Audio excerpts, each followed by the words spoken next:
हर rider engine oil तो time पे बदलना याद रखता है, लेकिन ब्रेक कैलिपर्स की सर्विसिंग भी करनी होती है, जिनको अगर ज़्यादा इग्नोर करा जाता है तो उतनी अच्छी ब्रेकिंग परफॉर्मेंस आपको नहीं देते। तो आज की वीडियो में निसिन के ब्रेक कैलिपर की सर्विसिंग करेंगे, जो कि कॉमनली सुजुकी और होंडा के स्कूटर्स में लगा आता है, और पूरी डिटेल में इसको कवर करेंगे ताकि खुद से भी अगर आप ब्रेक कैलिपर्स को सर्विस करना चाहें तो आराम से कर पाएँ। सबसे पहले तो ब्रेक कैलिपर को फॉर्क के लोअर स्पेस से खोल लें, 2 बोल्ट से कसा रहता है। इसके बाद ब्रेक लाइन का बेंजो बोल्ट खोलने से पहले कैलिपर के पिस्टन को पूरा बाहर सरका लें। इसके लिए ब्रेक लेवर को बार बार आप पंप करेंगे, कैलिपर का पिस्टन धीरे धीरे बाहर सरकता रहेगा।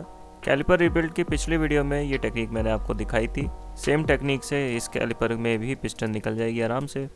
इसके बाद ब्रेक लाइन से कैलिपर को डिस्कनेक्ट करने के बाद ब्लीडर वेल्व खोल लें और सारा ब्रेक फ्लूइड एक कंटेनर में ड्रेन कर लें। इसमें देख सकते हैं थोड़ी सी रस्टिंग हो गई है। ब्रेक फ्लूइड नेचर में हाइग्रोस्कोपिक होता है, यानी पानी को एब्जॉर्ब करता है, और जब ब्रेक फ्लूइड को काफ़ी समय तक नहीं बदला जाता तो ब्लीडर वेल्व अक्सर जंग खा के जाम हो जाता है कैलिपर में। इस केस में इसको रिप्लेस कर देंगे, नहीं तो नेक्स्ट टाइम अगर ये कैलिपर में ज़्यादा ही टाइटली जाम हो गया तो कैलिपर की थ्रेड्स को डैमेज कर सकता है खोलते वक्त। स्लाइडर पिन्स बिल्कुल भी जाम नहीं है इस केस में, ये इस तरीके से निकल जाता है। ब्रेक फ्लूइड के कलर से ऐसा लग रहा है इसके अंदर पानी गया हुआ है। इसका लास्ट फ्लूइड 2 साल पहले बदला गया था। और इसका पिस्टन भी निकाल लेते हैं। पिस्टन के आगे की तरफ थोड़ा सा कोरोजन है, लेकिन अब ये चल जाएगा। और ये इसका स्प्रिंग भी निकाल लें, ये ब्रेक स्प्रिंग है। अगर इसकी टेंशन कम हो जाती है तो ब्रेक कैलिपर उतना अच्छे से काम नहीं करता, थोड़ा सा नॉइस आता रहेगा, ब्रेक पैड्स को सही से अलाइन नहीं कर पाता। तो इसके रबर बूट को भी निकाल लेंगे।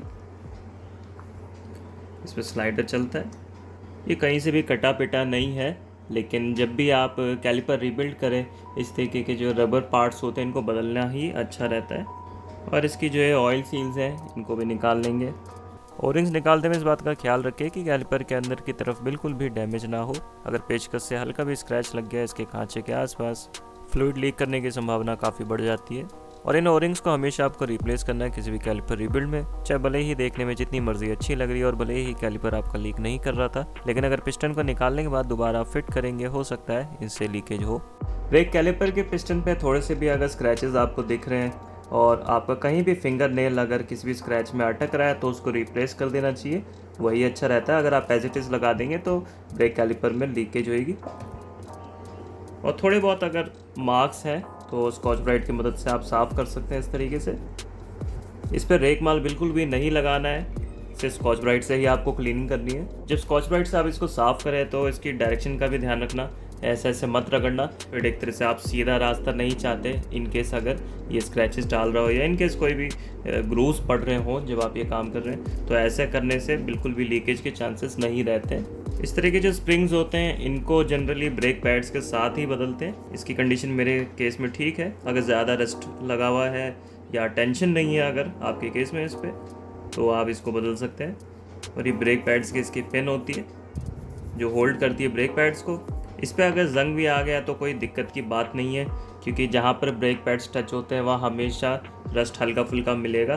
तो इस पर क्या करते हैं, जब इंस्टॉल करते हैं तो एंटी सीज लगा लेते हैं ताकि रस्टिंग ना हो।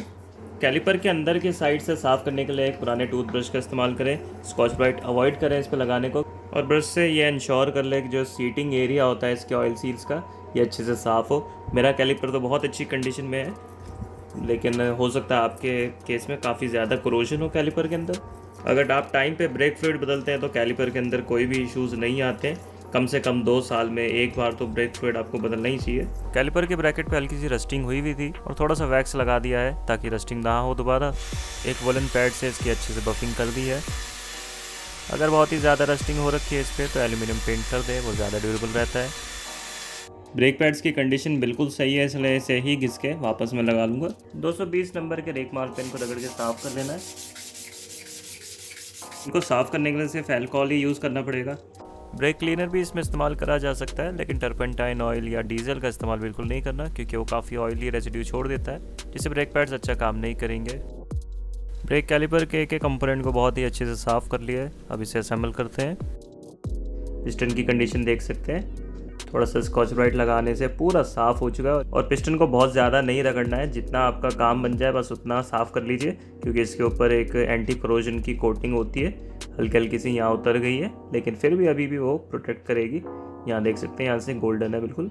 सारे कंपोनेंट्स के आपको पार्ट नंबर्स भी मैं दिखा देता हूँ। एक्सेस 125 के नए वाले मॉडल्स में ये वाला पिस्टन लगता है। पुराने जनरेशन वाले मॉडल्स में इससे हैवी पिस्टन लगता था जिसका साइज़ थोड़ा बड़ा होता था।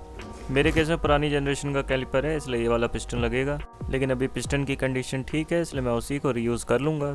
कैलिपर के अंदर भी आप देख सकते हैं सारी गंदगी अच्छे से साफ़ हो चुकी है। खासतौर से स्लाइडिंग पिन जहाँ चलती है ये सरफेस भी आपको अच्छे से साफ़ कर लेनी है। नई जनरेशन के ब्रेक कैलिपर्स में ये ओरिंग्स लगते हैं और पुरानी जनरेशन के कैलिपर में ये वाले। ओरिंग्स को कैलिपर में इंस्टॉल करने से पहले कम से कम आधे घंटे के लिए ब्रेक फ्लूइड में डुबो के छोड़ दें। मोटी वाली ओरिंग नीचे लगती है और पतली वाली ऊपर। क्योंकि ये एक सिंगल पिस्टन कैलिपर है तो सिर्फ 2 ओरिंग्स लगेंगे इसमें एक पिस्टन के लिए। 2 पिस्टन कैलिपर में 4 ओरिंग्स लगती हैं जो कि कॉमनली मोटरसाइकिल्स में यूज़ होते हैं। ऑयल सील्स को अच्छे से देख ले कि खांचे में ठीक से बैठ जाएं। अगर सही पार्ट नंबर आप अपने ब्रेक कैलिपर के हिसाब से इंस्टॉल कर रहे होंगे तो ये परफेक्ट फिट आएगा। इसके बाद कैलिपर की पिस्टन को लगा लेंगे। थोड़ा सा ब्रेक फ्लूइड इसके चारों तरफ लगा ले ताकि आराम से अंदर सरक जाए और किसी सॉकेट आर्म के एक्सटेंशन से थोड़ा थोड़ा विगल करके इसको ठीक बैठा ले। क्योंकि इस कैलिपर का ब्लेडर वेल काफ़ी बुरी तरीके से जंग से ख़राब हो रहा था, इसको रिप्लेस करने के लिए ये वाले पार्ट नंबर का हम इस्तेमाल करेंगे। पुरानी और नई जनरेशन के कैलिपर्स में बाकी सारे पार्ट सेम लगते हैं। ब्लेडर वेल के बाद हल्की सी सिलिकॉन ग्रीस लगा के अगर लगाएंगे तो ये जाम नहीं होगा। ब्लेडर कैप को लगाने से पहले इसकी कंडीशन देख ले। इसका ये पार्ट नंबर है, इनकेस बदलना पड़े आपको तो इसको बस कैलिपर में फिंगर टाइट करके छोड़ देंगे क्योंकि ब्रेक्स हमें ब्लीड करने पड़ेंगे इस काम के बाद। ये रबर वुड बहुत ही इंपॉर्टेंट होता है कोरोजन रोकने के लिए, तो इनकेस ये क्रैक कर गया है या लीकेज है इसमें तो इसको ज़रूर बदल लेना, नहीं तो ये जो ब्लीडर वाल्व होता है ना ये भी ख़राब हो जाता है और इसके अंदर कचरा भरने से फिर ब्रेक ब्लीड करने में भी आपको दिक्कत आएगी।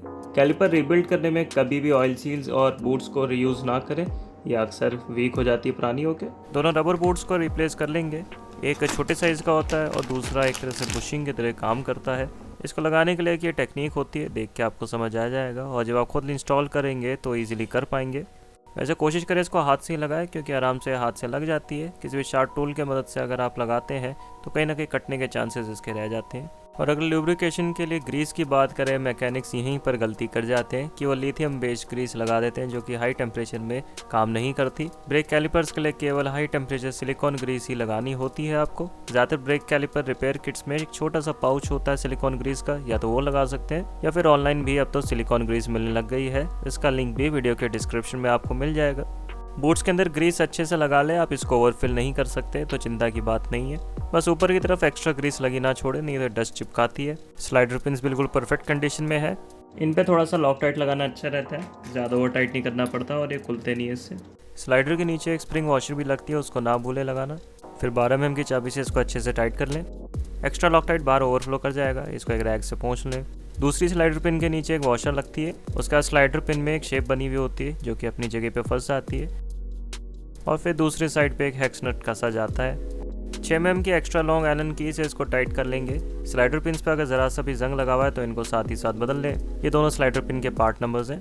ब्रैकेट को कैलिपर के अंदर स्लाइड कर लेंगे। अच्छे से इसके अंदर ग्रीस लगी हुई है तो थोड़ा धीरे धीरे से इसको डालेंगे।